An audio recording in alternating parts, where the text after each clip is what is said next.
Welcome to the great state of Texas, where they say that everything is bigger and it's easy to imagine cowboys on horseback riding into town. But Austin has replaced saloons with technology and glimmering lights. So if you're looking to let the horses run, you need to find the right venue.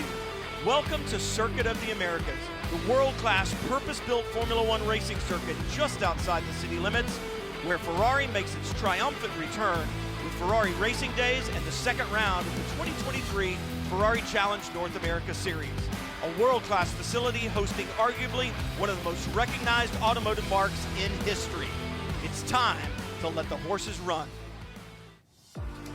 Hello everyone and welcome to the Circuit of the Americas. I'm Shay Adam, joined by Brian Till and Amanda Busick for the festivities to kick off this Ferrari Challenge Racing Days. It is time to get things started, and before we do that, we need to hear the national anthems. Singing those for us today will be James Valiente.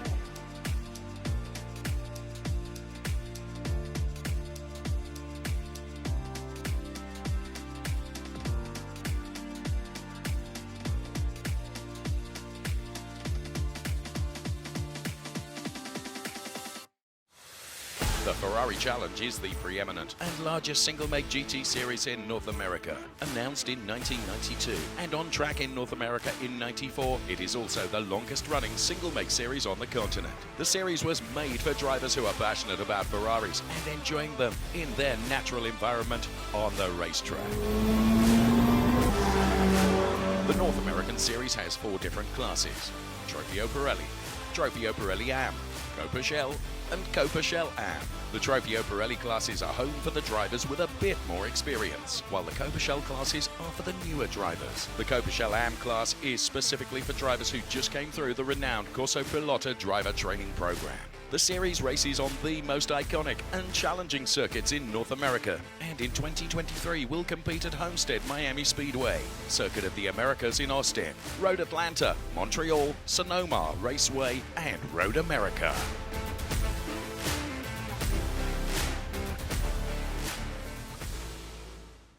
School or college, football, basketball, soccer, you name it. You know what it was like before the game started when the team huddled up and said, all right, let's go get them, let's win this one. You know the emotion, and that's what every one of these drivers is feeling right now.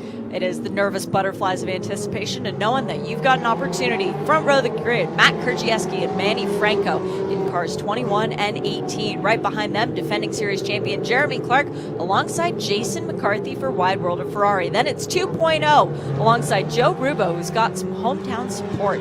Roberto Perena and Custodio Toledo make up the 4th row of the grid. And then we find Michael Petramalo, the Copa Shell champion from last year, alongside Dylan Medler out of the collection. Carlos de Quesada and Martin Burrows make up row number 6. Brandon Cruz, and then our pole sitter for Trofeo Pirelli and Brian Kaminsky. Brian Cook is starting in 15th overall, second in class, and then Mark Muzo, the Canadian. Michael Porter is alongside Justin Rothberg in the 18th spot, and then Tony Davis, champion last year of CSAM, with Jay Logan. Brad Father is starting this race alongside McKay Wang in the 21st and 22nd spots. Then is Alfred Kaiola, Michael Mathis, Chuck Whittle. It's Lawrence Wynn in the 26th position, making up row 13. And then rounding out the grid, it is Nathan Schweigart. Drive off to the right. You want to do it right, and every one of these drivers right now wants to do it right, and you want to get through turn 1. That's what's going to be nerve-wracking. You played T-ball in high school. I know, I did. Well, I was that good of a ball player. Coming around the final end that's left is to navigate turn 20 and wait to see the green flag. It comes at the discretion of the flagger, not of the pole sitter, so everyone has to stay patient. Great job of being lined up at the start, looking for the green flag. You'll see it down there just below the flag is out, and everybody's staying in the line formation. The pole sitter moving across the track further back. There was someone who moved across, but that was all fair for Matt Kurgieski. It gets very busy back 5 wide. Lots of contact, but everyone managing to continue. That was door to door, not bumper to bumper, so I don't think race control will need to investigate. I don't think so. The question is, where's Brian Kaminsky, the pole sitter, in the AM category? Let's see when they gets all sorted out and cycled through here through the S's, if he maintained the lead. I think Mark Muzo's leading. Sorry about that. Lower car between he and next to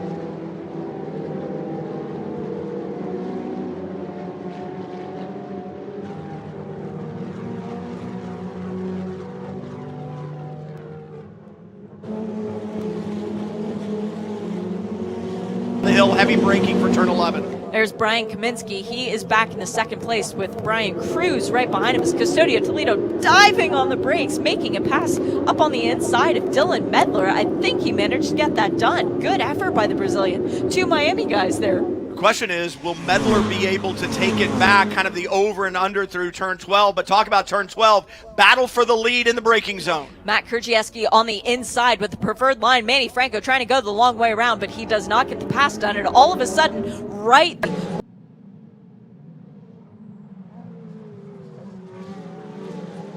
with that wing angle a little bit looser, oh, he is fast on the straights. And now side by side, this is difficult. Coming into 15, the slowest corner on the racetrack. McCarthy will try to do the over-under there. Nothing doing this time by, but look at the drive off the corner. McCarthy there. The battle for the lead continues to rage to 19. McCarthy got it done. Jason making the pass, but still Jeremy Clark fighting back on the inside. Brilliant stuff as McCarthy goes way off the track, hits a bump, and it massively unsettles the car. Now he needs to gather his thoughts and get ready for this long straight. He will have an opportunity. But this is where he should be fast. He got it gathered back up. If he can get the drive off, that as well.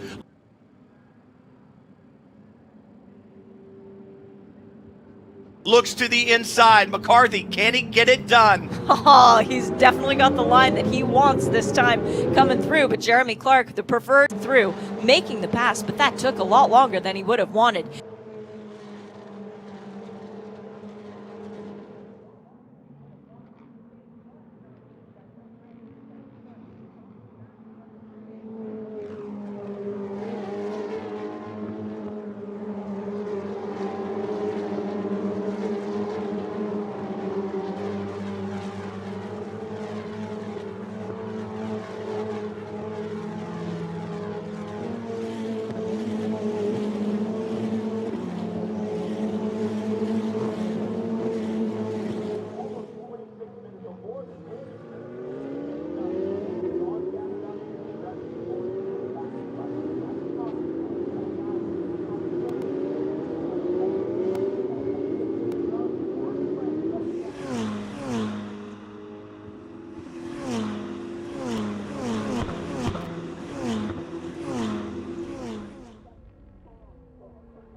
Off the track and into the gravel. He is well and truly beached. Race control is going to have to throw a yellow flag to try and get him out, unless he is in a spot that they feel no other cars could get to. But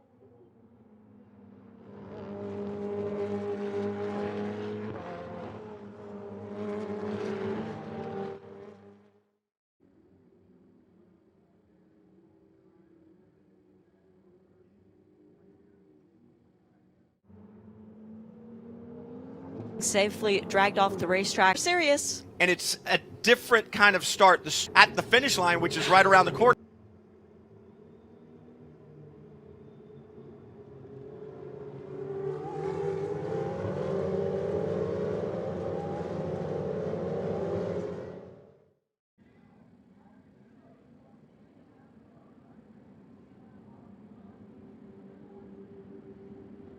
He's going to have the optimum line going into turn lunge. Oh, and he goes to the lead. He's scuppered.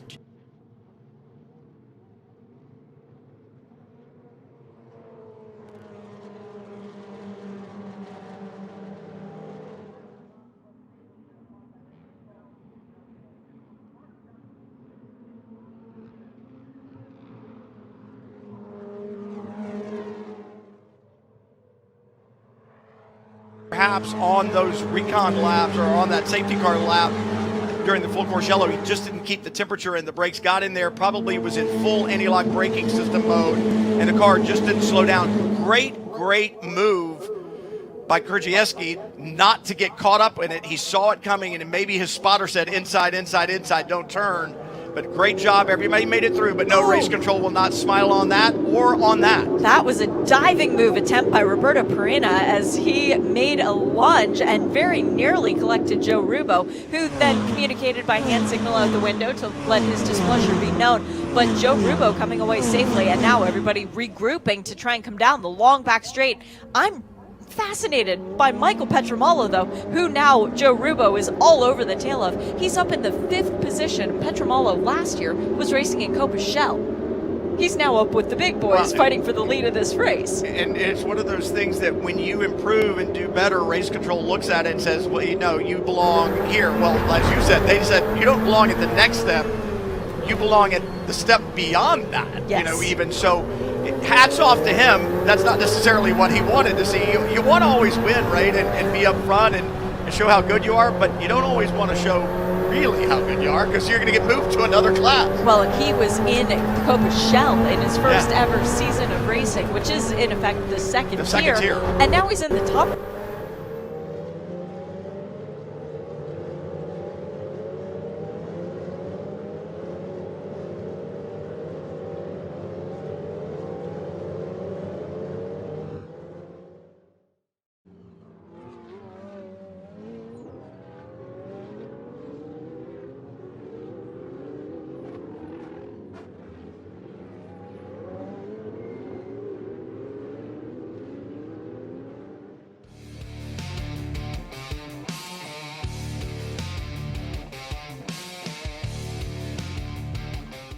Hi, this is Tony Davis, driver of the Continental Autosports team. This is Know the Track. Coming out of turn 2 at Circuit of the Americas, entering turn 3, it's critical to get it right because it sets up the rest of the S's. You want to stay on power as much as possible. The car wants to stay on the left, but you're trying to hustle it to the right so you get a better entry into turn 3. You're actually staying on as much power as you can, lifting just enough to be able to turn in, getting back on full power and staying on full power past the apex and actually braking well past the apex. We're standing right ahead of the turn 4 apex. We were in 5 coming through 2 and 3, coming down to 4th gear. And what it is about maintaining as much speed right now while still keeping your line. If you don't keep your line right now and you get late, you'll sacrifice enormous speed in the rest of the S's.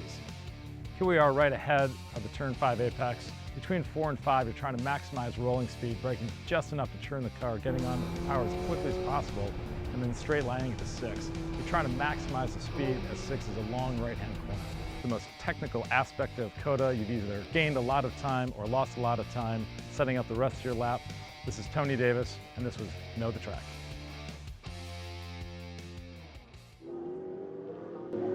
I feel for Matt Krzyzewski. He is fast and itching to be back up at the head of the grid. He's behind Jeremy Clark right now, the defending champion, and he is looking for any way by. He can't find one right now, though, as Brian Kaminsky makes a pass a little bit further back. I think that might have been 2.0, still limping around with the damage on the nose of his car. Krzyzewski gets the pass done going into turn 12. Does he make it stick? Yes, he does. Now he's got his sights set on the man who is the reason that he's this far back. That would be Jason McCarthy.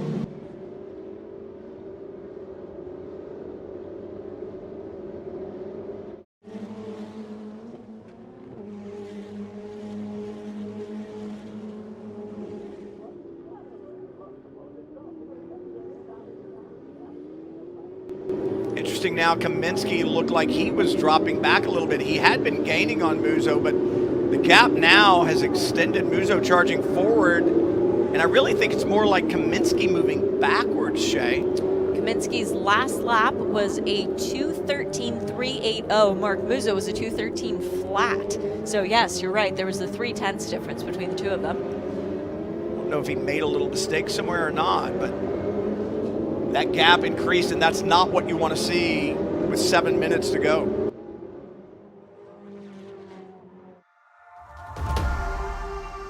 Last year we had a great year. Our result was great. P2 obviously would have loved to have taken first, but you know, we practice and get better and better. But yeah, the competition here, I mean, the class we're in now, Trophy of Pirelli, is probably the best competition I've seen so far in Challenge. It's a great grid, and it's anybody's race week in and week out. We're feeling really strong here at COTA. You know, our pace has been very, very good, and I like COTA. I've always done well at COTA. Last year we had a win here and a P2, so we're hoping to you know, finish this year off in that position as well. Ferrari Challenge as a series in a whole is just like no other series. But what I've seen it evolve from in the last 5 to 6 years that I've been doing this is just take leaps and bounds to where it is today. Off the track and then on the track, the camaraderie and the guys that I've met here are just like family, and it just keeps me coming back for more.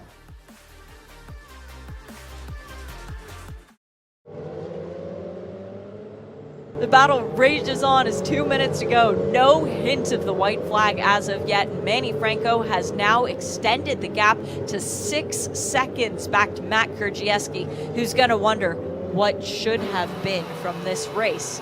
A victim of nothing that he could have done wrong at that point, and no malintent, which I think is also important that race control will factor in, as 2.0 gives us a ride around the track to look at this battle for third at Trofeo Pirelli Am. Wow.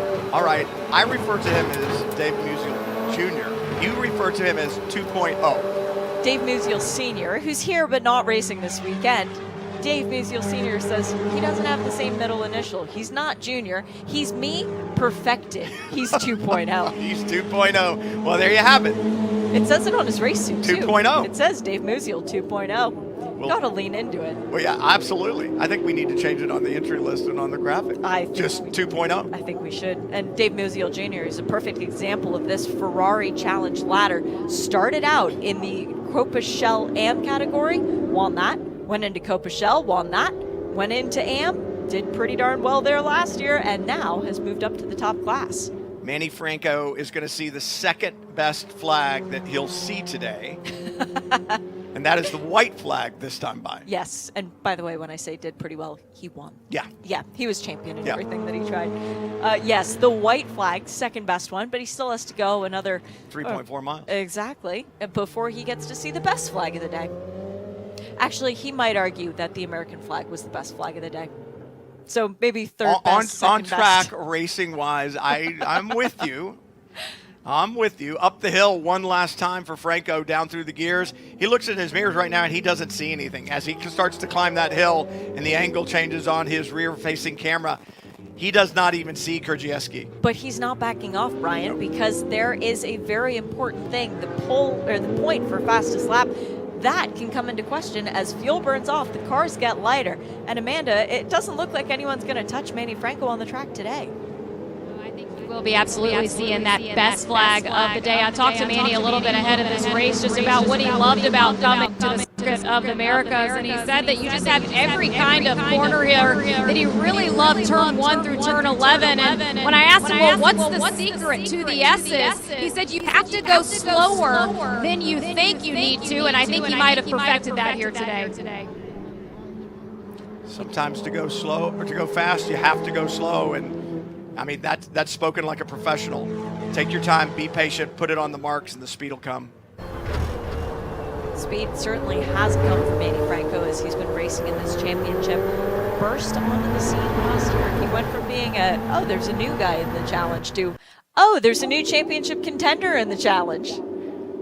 Justin Rothberg all of a sudden has his mirrors full of Mark Musso. He makes a mistake, and Musso very nearly goes side to side with him coming through turn 11. He will have another opportunity, though, at the end of the back straight, and I think Musso is hungry for this win. But I think the mistake by Rothberg took Musso by such surprise that he had to check up, and now he can't take advantage of it. Well, there's still half a lap to go as he has to go through turns 12 and now through the sweeping section 13, 14, and then into that very difficult turn 15. Rothberg made a mistake. Musso's thinking there's a possibility he can make another one. I think Rothberg looked at his rear-facing camera at just the wrong time and missed the turn-in and perhaps breaking point. No missing here. Not a mistake on the day. Manny Franco, flag to flag. He sees the Texas flag waving too, so a couple of good flags for him, but another victory in the Ferrari Challenge, and more importantly, points that he needs to try and get back to the championship lead.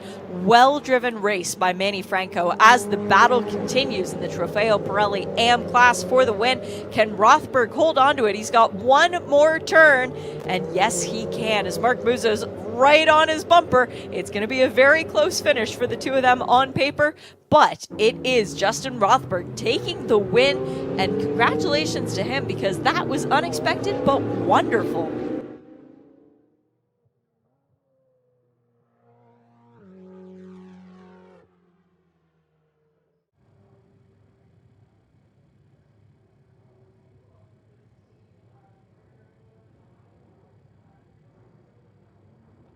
Site you're familiar with, but let's take a look at how everybody finished today, because it was a very good points day for the people in the front of the championship and for tethering people together once again. It was Manny Franco who takes home the win, 6.5 seconds ahead of Matt Krzyzewski.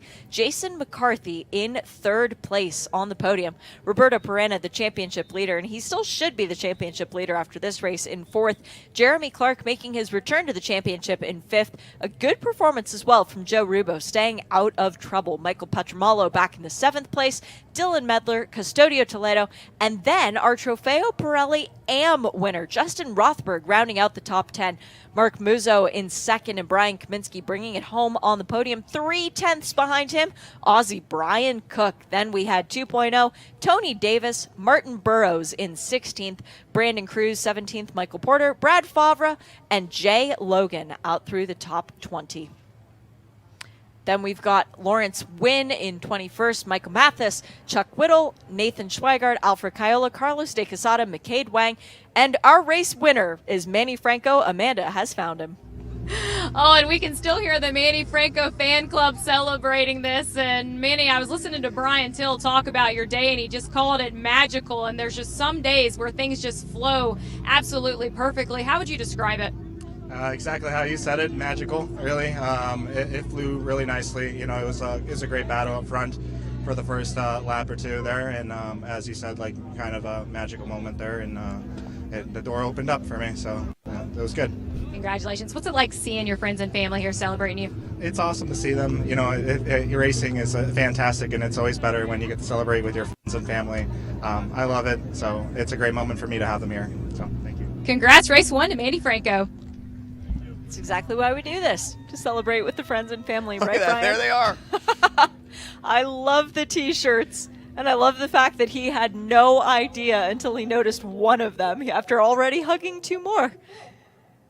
Oh, wow. Well, the people up on the tower certainly got a great view of that race, and they get to hang out up there because we're going to have another one on tap shortly. But before we get there, let's hear from our other race winner. It's Justin Rothberg with Amanda. And for the second time, Justin Rothberg is a Ferrari Challenge winner. And I want to go back to the very start of this race. What advantage did you take advantage of to get this victory? Nothing, just sent it in the first corner, made up 3 spots, and then kept picking away at them throughout the race. It was good. Someone passed under safety car, got him back that lap, so all good. There were some parts in that race you were able to build some buffers between everything, but from this race to tomorrow, it could be unpredictable. Any thoughts on racing in rain, perhaps? No, racing in the rain's where like the best drivers come out, so actually that's best. We'll see what happens. Maybe I'll be good, maybe I won't. We'll see you tomorrow, Justin, but today is yours.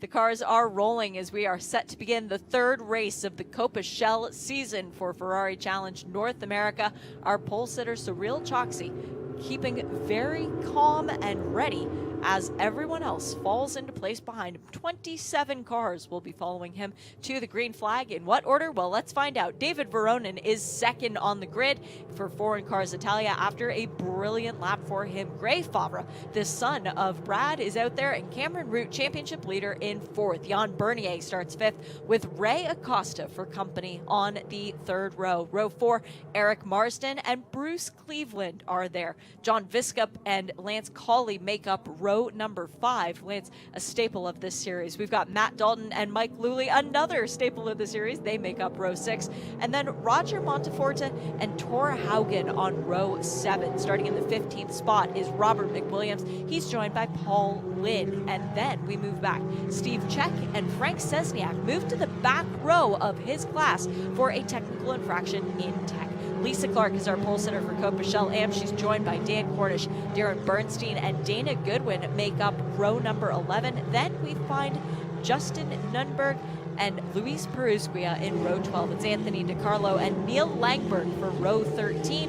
And then David Williams by himself back on row number 14. It's going to be an interesting race. I'm sorry, I thought I said Justin. I meant Jeffrey Nunberg. Don't know why I said that, but we have a very full grid for today's race. The times were really close in qualifying, Brian, for it, particularly the heads of both fields. Cyril Choksi is going to have his hands full with David Verona going into turn 1. Shell Am, that's Lisa Clark, businesswoman, but she still is very competitive. She's leading the championship, very nearly a perfect season thus far. Let's see if she can keep it going. She's in car number 127, but away has gone the safety car, and the grid is now turning onto the front straight. The control is in the green flagger's hand, not in the pole sitter, so they have to be very patient coming up this long straight. By the rules, you have to stay in column formation until after the start line. The green flag is displayed down there lower right, and we're racing at Coda. Let's hold our breath, Shay. Get ready for turn 1. And Jan Bernier making a dive up the inside, coming from very far back. Thankfully, though, his brakes work well, and he does manage to get through the corners. Lisa Clark gets strung out. Oh no, our Copa Shell Am pole sitter drops back a couple of spots. I'm not sure if that was within her own class or not, but there is some chaos at the head of the grid as Cyril Choksi is now back in 3rd, and wow, I think that was David Veronin getting through. Cameron Root is wild through the S's, but manages to recover. He's up to 3rd.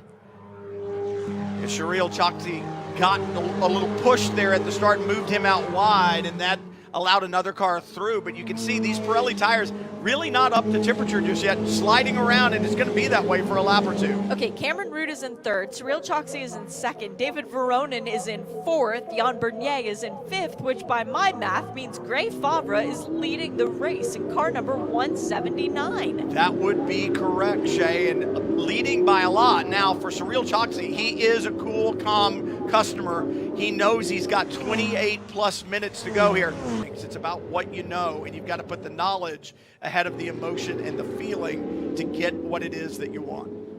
Impactful. That's not a word I No, it's not. That's not a good word to use at the racetrack, is it? As Dan Cornish makes the pass and goes way wide into turn 1, trying to get around Roger Monteforte. Now he's brought back into the clutches of Frank Szczesniak and Tor Haugen behind him. Well, that's not ideal as Monteforte almost moves out of the way, but not quite enough for Dan Cornish going through the S's. This is a very difficult place to get a pass done. You need to be patient and just wait for the exit of this to open back up. After you get through turn 8, you've got a great opportunity with a little straight before you make that run into turn 10. But let's see, can he make it? When he's under attack as well, and a lot of times, Shay, you really need to kind of slow down, create a half a car length gap so you can get a run. But that's hard to do when you've got a car right underneath your rear wing. Yep, now we can't. Now we look at him making the dive, the intent early into turn 11. That was a good execution from Dan Cornish. It's going to leave Roger Monteforte open to attack from Frank Szczesniak. And here comes Frank as side by side further back. That was Tor Haugen. And who was it? Was it Lance Colley? I think so. Wow, it's good battling out there on track and all clean. I'm not seeing a lot of tire smoke or contact between these competitors. That was a good move by Cornish in the yellow Ferrari out in front to take the position and really kind of protect his line into the corner, not get repassed down the long straightaway. Now, the cars behind you don't matter. Focus forward, Dan. Focus forward. Dan Cornish still with the fastest lap at this point in the race for the Copa Shell Am class. It's 1 bonus point going his way. And out front, by the way, Gray Favre with the fastest lap of that class as well. He's now 3.9 seconds ahead of Cyril Choksi. So Cyril starting to claw the gap back in, but not quite enough yet. His fastest lap is 0.3 off what Gray was able to do. That was a great lap from Gray to put down the fastest one. He's the only one in the 2.11s.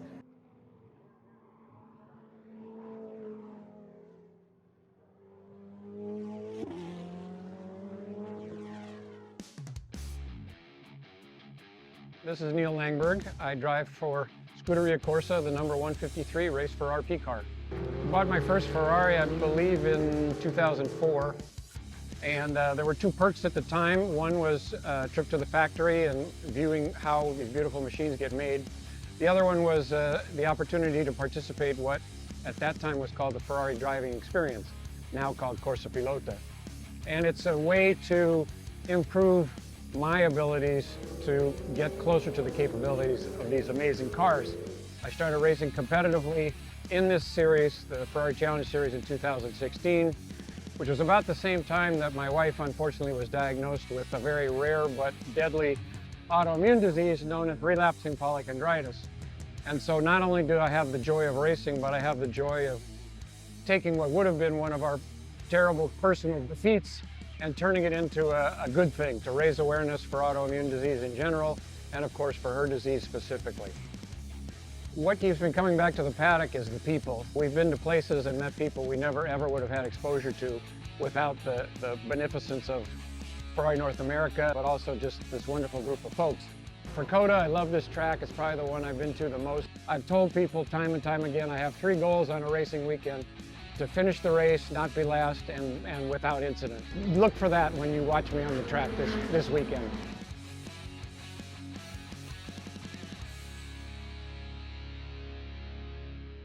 But Lisa Clark with 1, maybe 2 more laps to get this done. We haven't seen a white flag yet. We are still going as Szczesniak now gets around Lily. That is for position. Frank Szczesniak back up into the 11th position, and Lisa Clark still hunting down Dan Cornish, who holds the fastest lap still of this race. But guys, I want to point out really quickly, 3-second gap between Gray Favre and Cyril Choksi. The lead at the front has closed by a second that last lap. Well, you know, again, I wonder about tires. This is a great battle, though. In watching just kind of the stance of these 2 lead cars in Copachel Am, I believe that Lisa Clark may have the better car. She just needs to understand that. She pushed a little hard there in 8. The car pushed up off the line. When I watched her in turn 1, the car did what she wanted it to do, and when she makes those little mistakes, she loses that gap. She can get back up there. She should have 1 more lap after this. Ooh, Szczesniak runs way wide. He thought about making an attack. That's good for Lisa Clark. Very good for Lisa Clark. He loses a position to Mike Luley, and he might actually lose a position to Tor Haugen as well. But that is excellent news for Lisa, as behind Gray Favre is Cyril Choksi, with David Veronin still all over his tail. But when they cross the start-finish line, that's going to tell the story. Did Gray Favre get the call to speed things up again in order to see the white flag? As there it is waving. Gray Favre crosses the line, and now it's 5.3 seconds back to Cyril. Yep, he got the call from Johnny Bronze. Yeah, he got the call. What are you doing? Stop changing the radio station and go, son, go. 1 more lap, 3.4 miles for Gray Favre to come around, and Ferrari of San Francisco being very well represented here today by this young man. Great drive. You look at the stability of that 488 Challenge Evo as it comes through the S's. He's got a relatively stiff setup on the car, not a lot of lean in the car as it comes through there.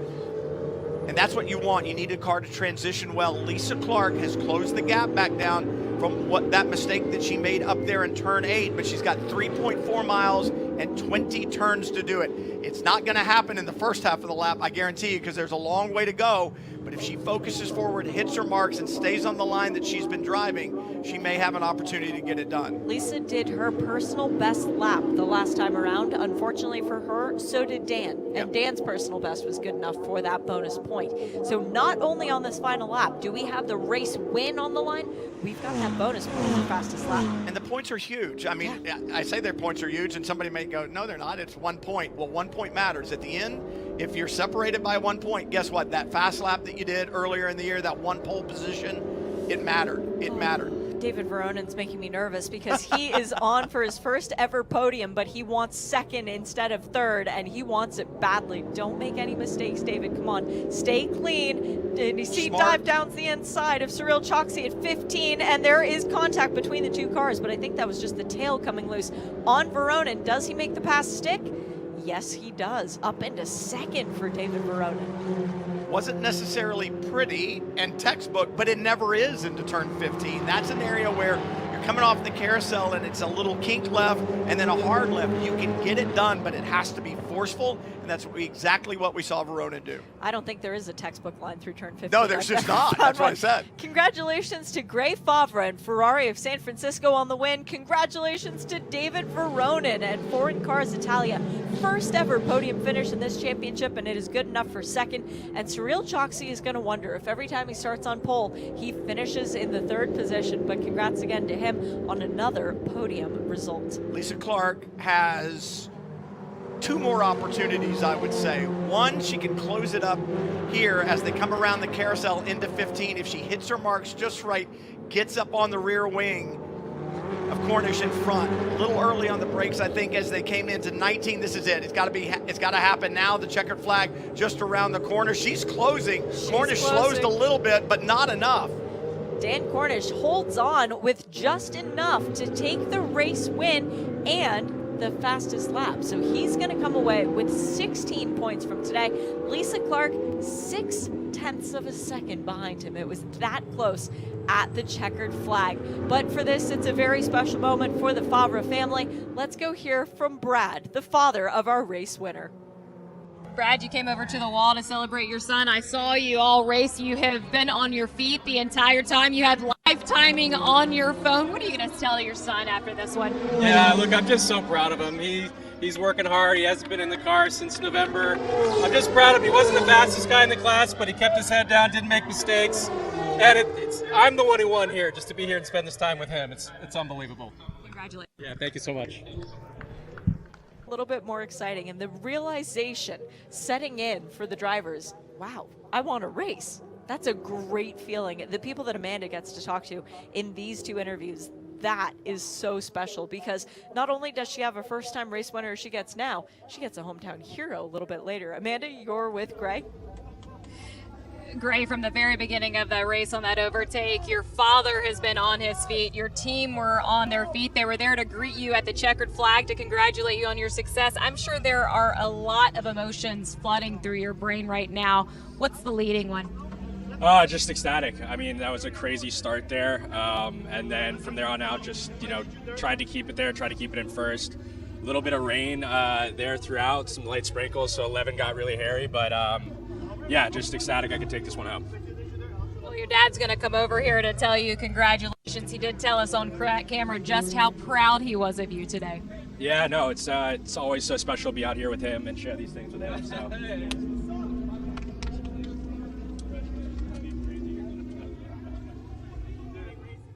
How wonderful is that? Father and son celebrating with a car that has both of their names on it. Gray Favre, our race winner, David Veronin, second, and Cyril Choksi rounding out the podium.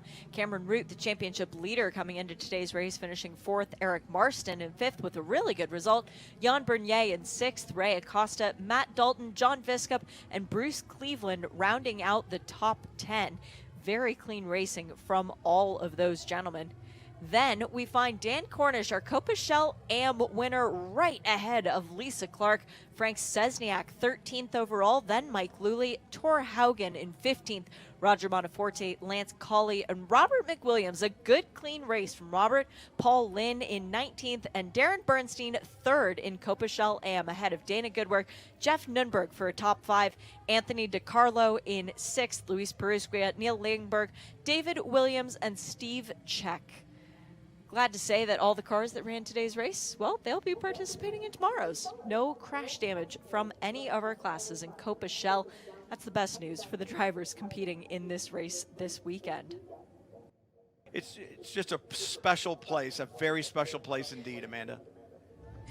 Well, Dan Cornish just told me that he thinks half of Austin is here in celebration of this win. And Dan, I had to ask you to get out of the car with your helmet still on. You were taking in this moment. I want you to walk us through this battle today with Lisa Clark and the intensity of it. Oh my God, it was every single moment. It seemed like it just kept going on and on and on, and just had to focus and keep moving. She would pass somebody, and then I would pass somebody, and then we kept battling it. She's a hell of a driver. And so it was a hell of a competition. It was a wonderful race. But with half of Austin here, how does one celebrate this one? Barbecue, maybe some tequila. That sounds like a great idea, Dan. I'm in. I'm going with Dan. Yes. Barbecue and tequila. I mean, that sounds like a perfect way to celebrate an Austin Saturday night. And for Dan Cornish, a little bit more special that he's done it in his hometown, in his home state. You know, the pride of Texas. All right, so what do the points look like after round 3 of Copa Shell? It's Cyril Choksi leading the way ahead of Cameron Root by 1 point. David Veronin is in third, and then Frank Szczesniak with the setback of today's race after being stuck in slower traffic. Gray Favre, 1 race on the season. Day 2 of Ferrari Racing Days as far as the competition kicked off Sunday morning, and we got things going nice and early with our Copa Shell grid. It was a very clean start for Gray Favre. He almost lost his pole lead off the start, but he kept it calm and cool and managed to get it back from Cyril Choksi by the time they exited turn number 2. From that point forward, Gray Favre led until the checkered, but for Cyril Choksi, it was not an ideal day. His day ultimately ending in the pit lane. But for Cameron Root, the pouncing kept going. He kept calm and looked forward. In the Copa Shell AM category, Dan Cornish was the guy to watch. The Austin local led from the pole position. He did have some competition from Lisa Clark, who wound up having a right rear failure that resulted in her day finishing early. Dan Cornish keeping the lead of the race all the way to the checkered flag, but ultimately a battle developing for that last place on the podium.